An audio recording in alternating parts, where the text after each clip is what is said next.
December 20th, 1943. Over the frozen skies of Germany, a dying American bomber limps toward home. Inside, men are bleeding out. Outside, a German fighter pulls alongside. The pilot looks through his gun sight. One burst, that's all it would take. Glory, honor, a medal from Hitler himself. Instead, he does something that could get him executed. This is the story of two enemies who met for 10 minutes in combat and spent 47 years searching for each other. When they finally reunited, they couldn't let go. They became brothers. And when one died, the other followed 8 months later. This isn't just a war story. This is a story about the moment when one human being looked at another and chose mercy over murder. Charlie Brown was 21 years old when he climbed into the cockpit of his B-17 F-bomber on December 20th, 1943. They called her Ye Olde Pub. She was part of the 379th Bombardment Group, stationed at RAF Kimballton in England. The target that day was Bremen, Germany, a heavily defended industrial city bristling with anti-aircraft guns and swarming with Luftwaffe fighters. The kind of mission where you kissed your lucky charm and wondered if you'd see dinner. Charlie's crew consisted of 10 men: his co-pilot, navigator, bombardier, flight engineer, radio operator, and 4 gunners. Some were teenagers. Most had never seen combat before this tour. They trusted Charlie to bring them home. The mission went wrong from the start. As they approached Bremen, German flak batteries opened up. The sky turned into a nightmare of black explosions. Shrapnel ripped through aluminum. Then came the fighters.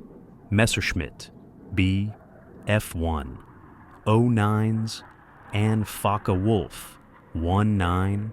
O's dove through the bomber formation like sharks through a school of fish.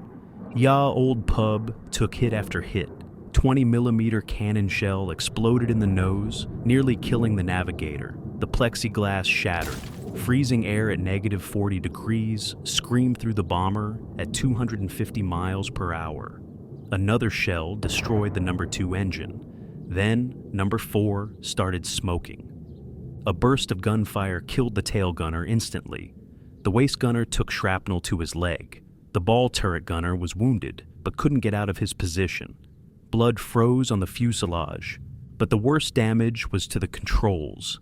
The hydraulics were shot out. The oxygen system failed.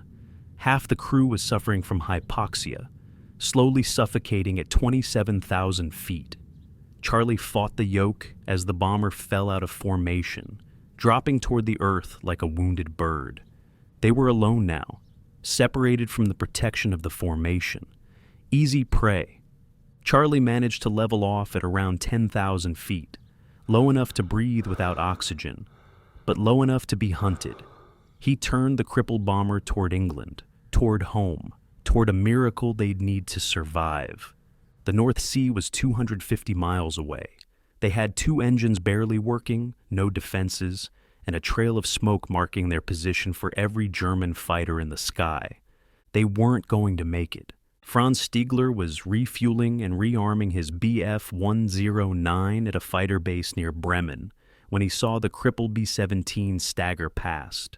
He was 27 years old and one of the Luftwaffe's experienced pilots. 27 confirmed kills. One more, and he'd earn the Knight's Cross, one of Nazi Germany's highest military honors. This was it, a gift from the sky, a lone damaged bomber flying straight and level, an easy kill. Franz kicked his fighter to life and took off in pursuit. As he climbed, he chambered his weapons. He had plenty of ammunition. The B-17 wouldn't even see him coming. He positioned himself behind and below the bomber, coming up for the perfect attack angle. His finger moved to the trigger. Then he pulled alongside to identify his target. What he saw made him freeze. The B-17's tail section was shot to pieces. The tail gunner slumped dead in his position. The entire right side of the fuselage had holes so large Franz could see straight through the aircraft. Inside, he saw crew members trying desperately to treat their wounded. One man was soaked in blood, attempting to bandage another. The waist gunner's position was painted red. The bomber's nose was completely destroyed. Franz could see the pilot and co-pilot fighting the controls. Their faces were visible through the shattered cockpit. They looked terrified, desperate, human. Franz later said it was like watching men in a lifeboat. They weren't warriors anymore. They were just boys trying not to die.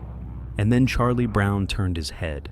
He looked directly at Franz through the cockpit window. Their eyes met. In that moment, Franz Stigler made a choice that would define the rest of his life. Instead of firing, Franz pulled his BF-109 alongside the B-17. He gestured to Charlie. "Land in Germany.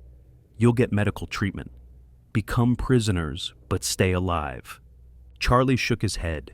He kept flying toward England. Franz tried again, pointing toward Sweden. The neutral country was closer. They could make it. The wounded would receive care. No prison camp. Charlie refused. He was going home or dying in the attempt. Franz understood. If their positions were reversed, he'd make the same choice. So, he did something extraordinary. He stayed with them. He flew formation on the B-17's wing, protecting them.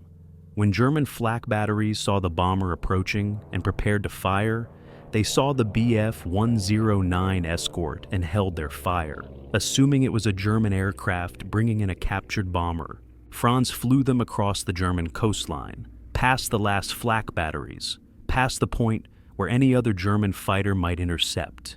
He guided them over the North Sea, toward England, toward safety. As they crossed into international airspace, Franz pulled alongside one final time. He looked at Charlie. Charlie looked back.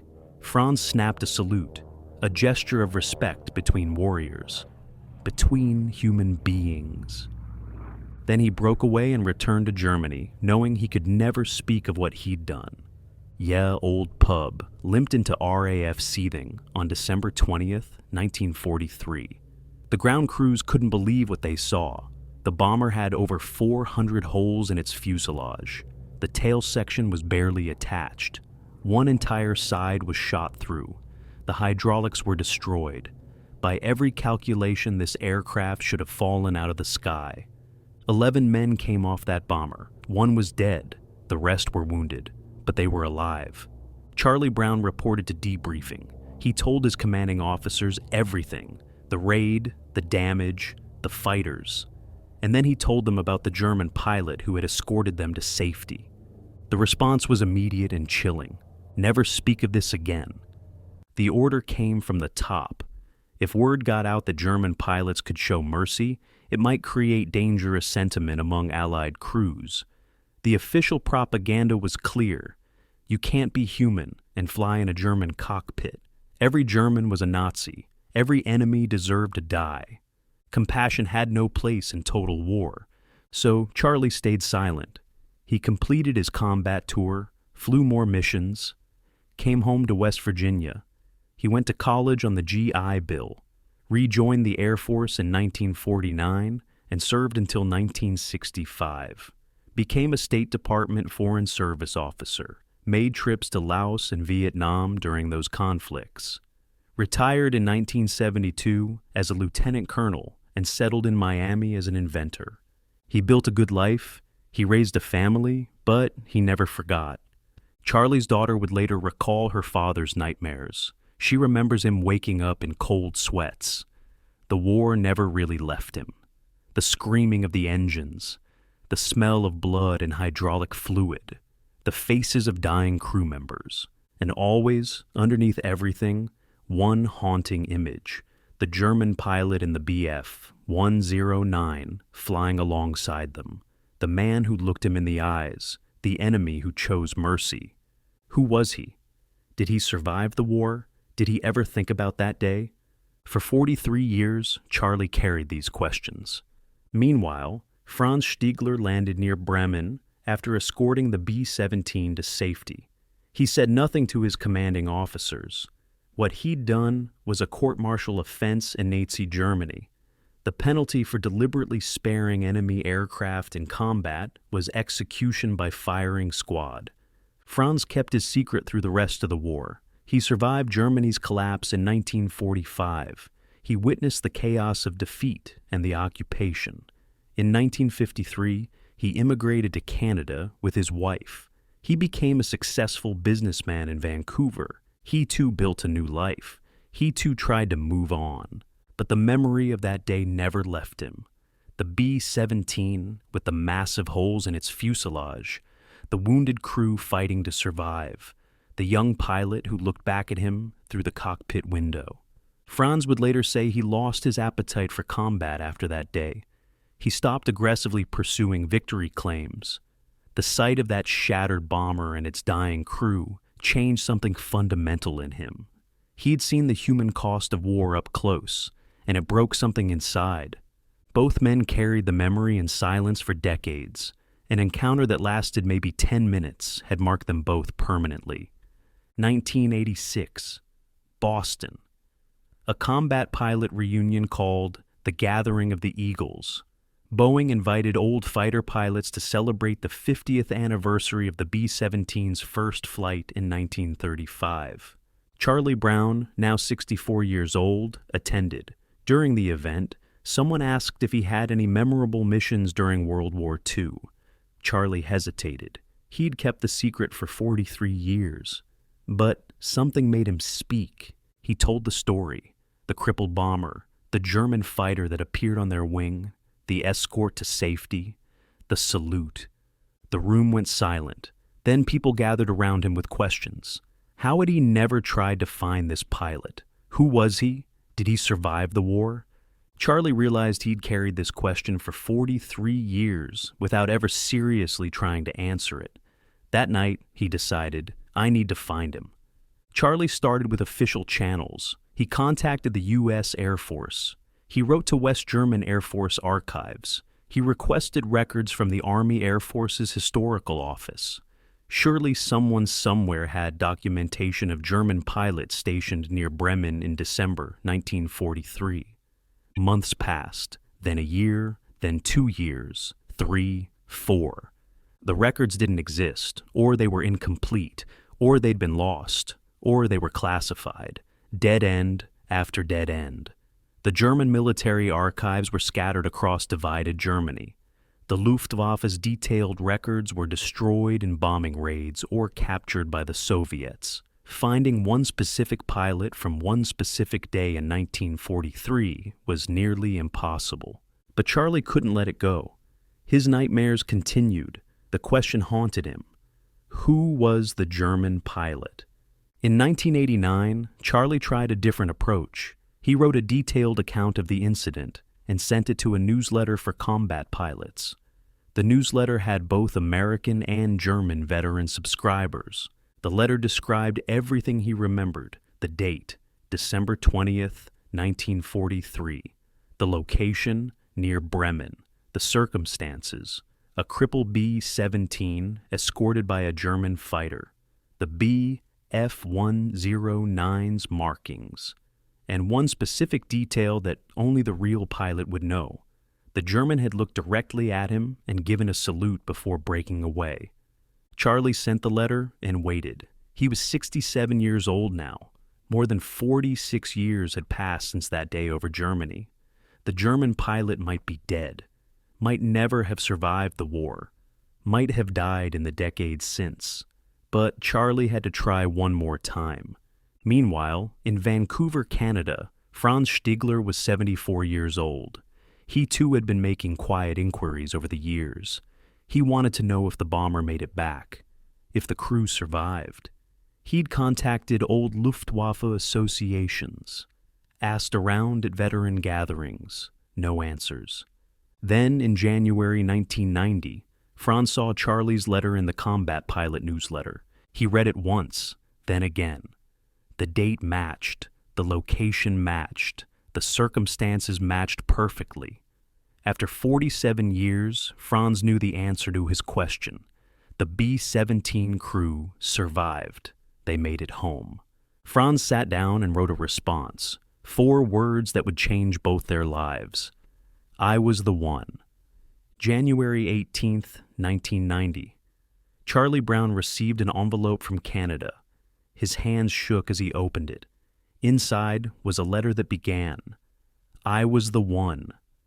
When Charlie and Franz first spoke on the phone, Franz described his aircraft. Every detail Charlie needed to confirm this was really him. Franz explained why he'd spared them. He'd remembered the words of his commanding officer, Gustav Rödel. "If I ever see or hear of you shooting at a man in a parachute, I will shoot you myself." To Franz, the men in that shattered bomber were no different than men hanging from parachutes. They were helpless. They weren't a threat. Finishing them would be murder, not combat. As they talked, something shifted in both men. Charlie's nightmares began to ease. The question that had haunted him for nearly 5 decades finally had an answer. More than an answer, it had a name, a voice, a real human being. For Franz, hearing Charlie's voice meant everything. For 47 years, he'd wondered if his choice mattered, if the bomber crashed into the North Sea, if the crew bled out before reaching England. Now he knew. They lived. All 10 men survived that mission. They arranged to meet in person. 6 months later, they met in Seattle. A camera captured the moment. Franz stepped out of a car, saw Charlie, and ran to embrace him. The 2 men, once enemies, held each other and wept. Franz turned to the camera and said softly, "I love you, Charlie." They spent the day talking, filling in the missing years. Charlie introduced Franz to other members of his crew, men who were alive because of Franz's choice. Franz met their children, their grandchildren, families that existed because one pilot chose mercy over duty. The healing was profound for both men. Charlie said his nightmares stopped after finding Franz. Franz said meeting Charlie and the crew was the only good thing that came out of World War II for him. He'd lost his brother in the war. He'd seen the Luftwaffe lose over 90% of its pilots. He'd witnessed the destruction of Germany. But this, saving these men, was something he could be proud of. After 1990, Charlie and Franz became inseparable. They spoke on the phone every week. They traveled across the United States together, appearing at air shows and veteran gatherings, telling their story to anyone who would listen. In one visit, Franz gave Charlie a book. Inside, he'd written, "In 1940, I lost my only brother as a night fighter. Thanks, Charlie, your brother, Franz." The 2 families became close. Their wives became friends. The bond extended beyond the 2 pilots to everyone around them. Some people didn't understand. Franz received calls from Germany calling him a traitor for sparing American bombers. Some Canadian neighbors shunned him, calling him a Nazi. Franz's response was always the same. They would never understand. For Franz and Charlie, the labels didn't matter, German or American, enemy or friend. Those were just words from a war that ended decades ago.